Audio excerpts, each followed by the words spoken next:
It's funny how some things can plague you from your childhood years through your adult years. Not big things, necessarily, but little things, which don't exactly persist, but annoyingly stick their heads through your life's door and say, boo, just to let you know they are still there. If I made a list of all these things in my life, it might take up a whole book.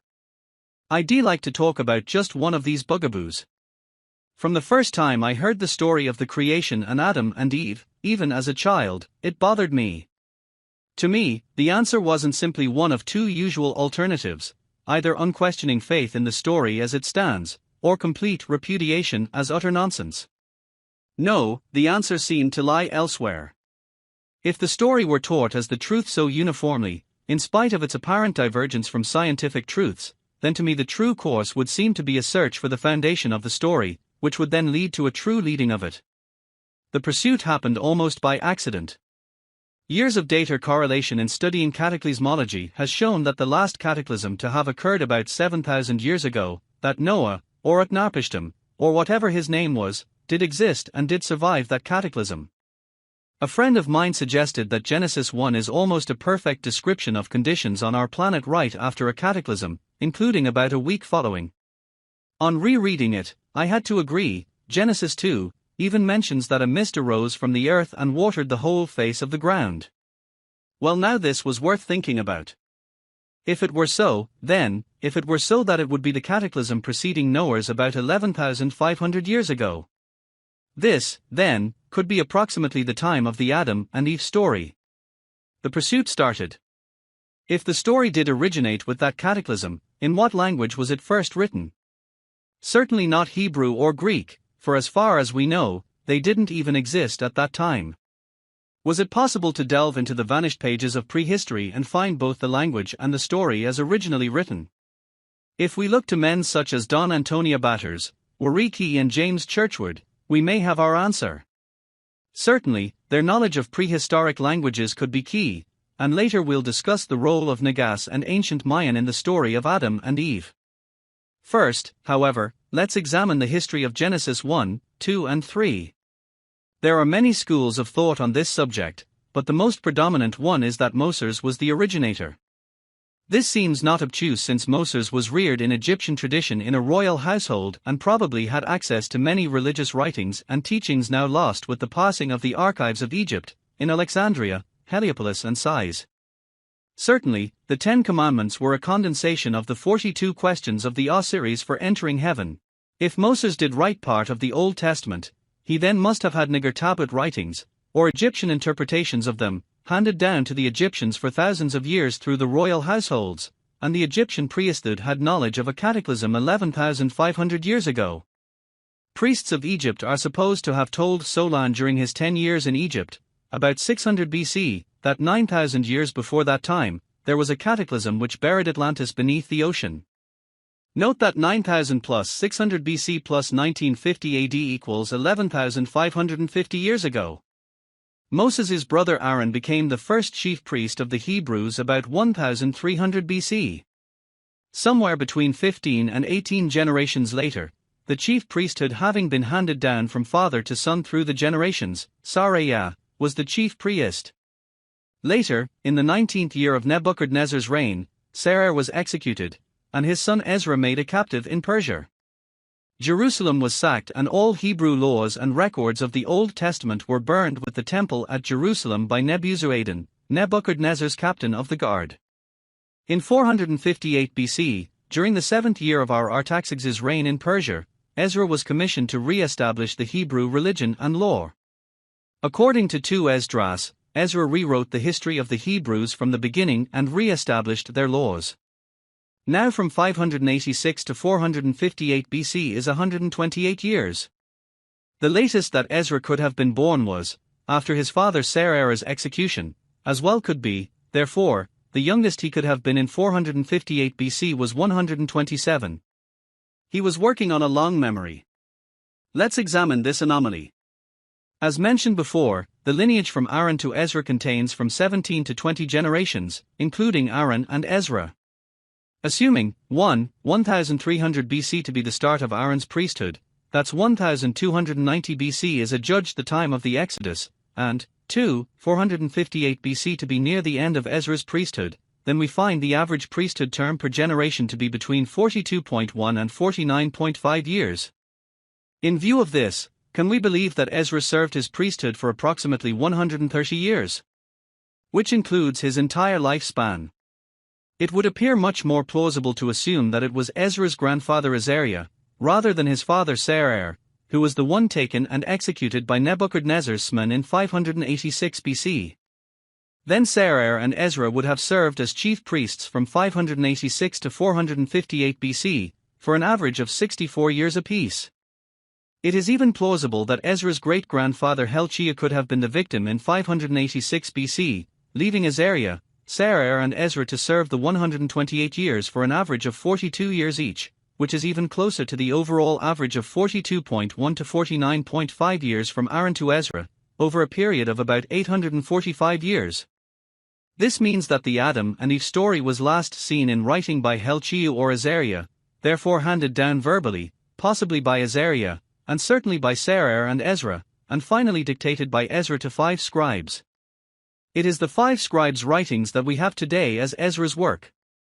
And the English is not even a literal translation. For instance, without form and void, more literally, would read, raging inundations and horrendous winds. Now, through Ezra's reconstruction of Genesis, we are told many things.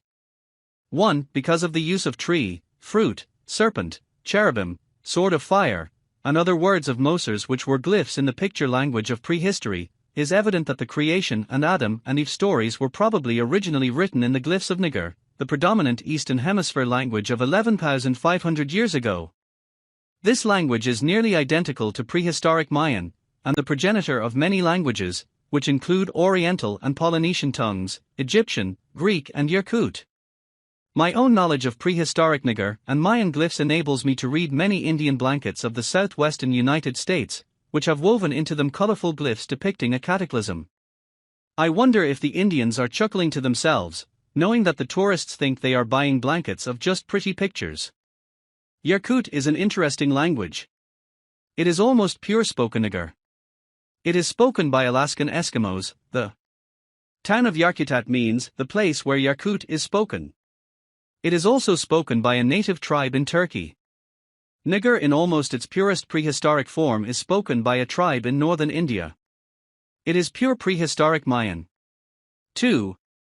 Moses certainly, and possibly Aaron, had access to the royal Egyptian glyphstones library. 3. Neither Moses nor Aaron knew how to read the ancient glyph languages of Naga or Mayan, therefore read the glyphs quite literally. 4. Not being able to read the symbolism of the glyphs, in addition to reading them literally, Moses and Aaron, and possibly Ezra, read into the Adam and Eve story the social and religious attitudes of their day. In that time woman was regarded as the root of all sin, a lowly creature, her birth recorded only as an exception, and basically being the cause of man's every downfall, a daily potential.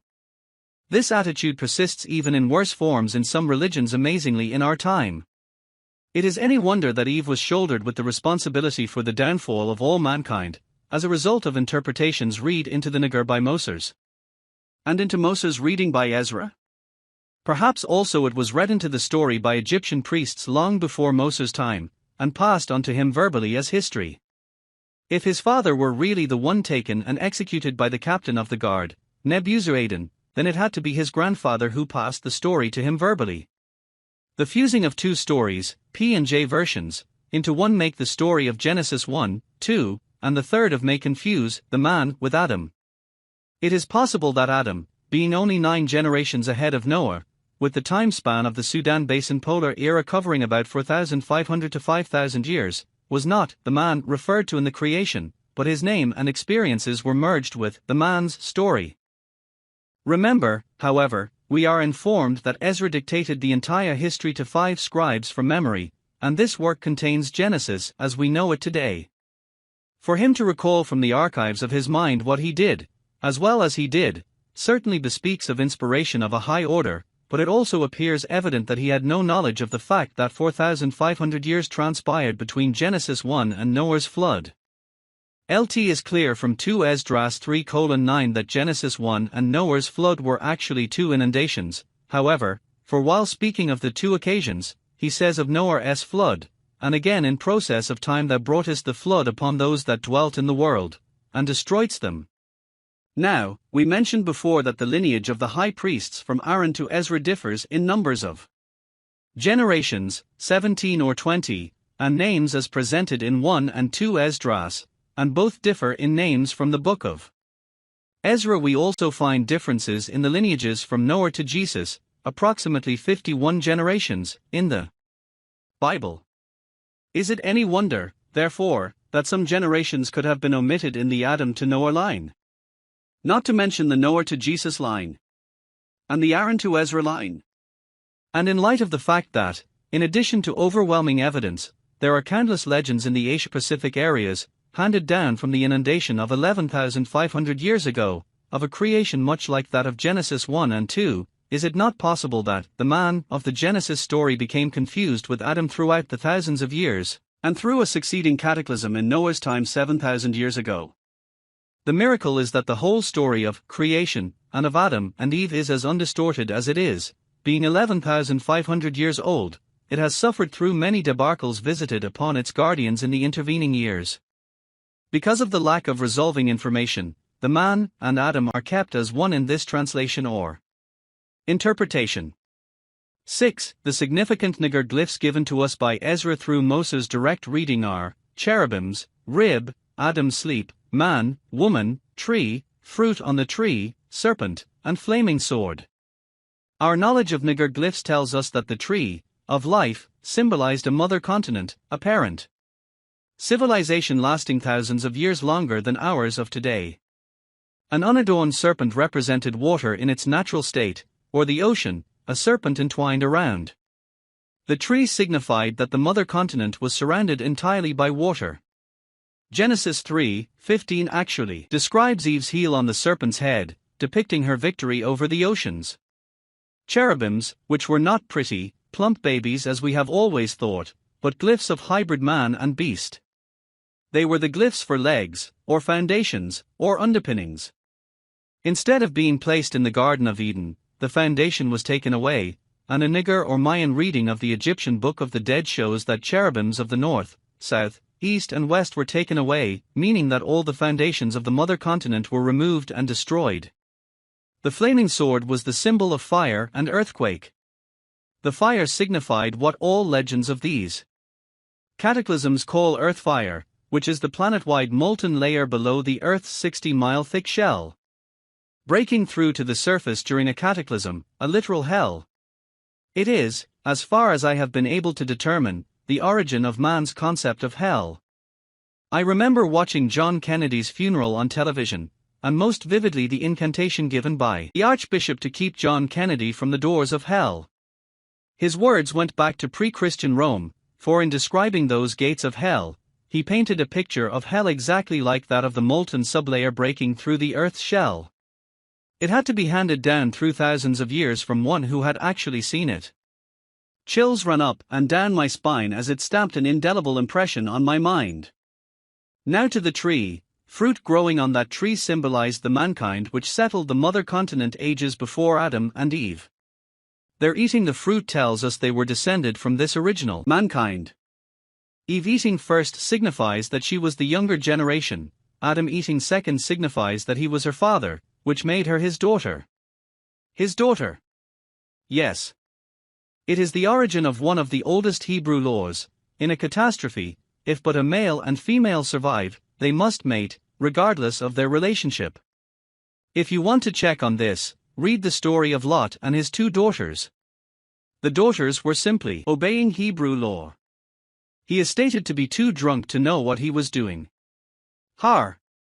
If he were, he couldn't have performed. He must have been a good actor. The glyph of the creation is even more revealing. There are three figures represented on the stone. The top figure is the face of a sleeping or dead person. There were no separate symbols for death and sleep in Naga, both were represented as the same. The middle figure is shown as a male, and the bottom figure a female who is represented as the mother of all mankind. In addition, there are curved lines from the sleeping or dead person and the male middle figure to the bottom of the female figure. This glyph has been interpreted to mean that the middle figure, a male, was put to sleep, shown by the top figure, and a rib, or ribs, removed from him, the ribs being the curved lines, and fashioned into the bottom figure, the female mother of all mankind. This, it's beautifully with the story of Eve's creation, Adam therefore being both the male middle figure and the top figure, a sleeping or dead person. There is a hitch to this story, however, the top figure, either sleeping or dead, is depicted as a female. How could it be Adam, asleep, awake, dead or alive?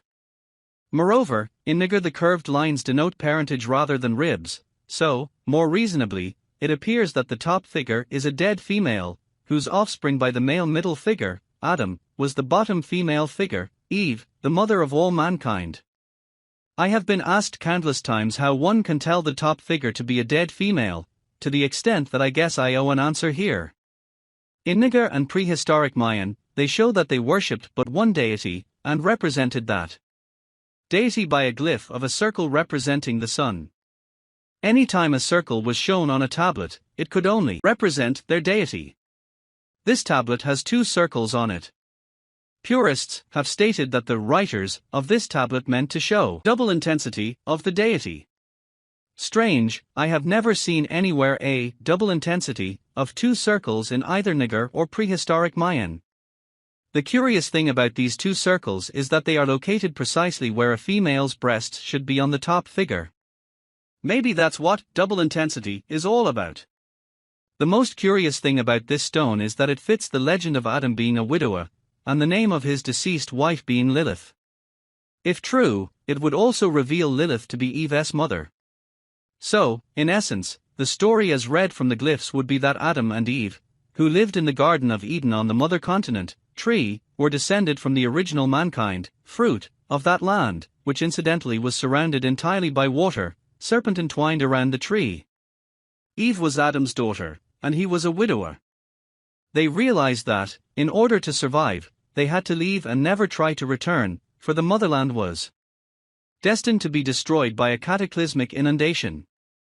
Eve had perceived this coming event, and Adam asked her how she had discovered it. She answered that she had inherited the intelligence to do so from her ancestors. As a result, she had gained victory over the inundation, Eve's heel on the serpent's head. They left the motherland, and afterward the continent, tree, was subjected to a fiery earthquake, flaming sword, during which it lost its foundations, cherubims, and sank beneath the ocean, serpent, which remained forever afterward burying the continent, forever afterward crawling on its belly. So let's review the event, 2 cataclysms ago, and then apply our knowledge toward a representative translation interpretation of Genesis I, 2, and 3. It may be the most accurate reading of a story written 11,500 years ago.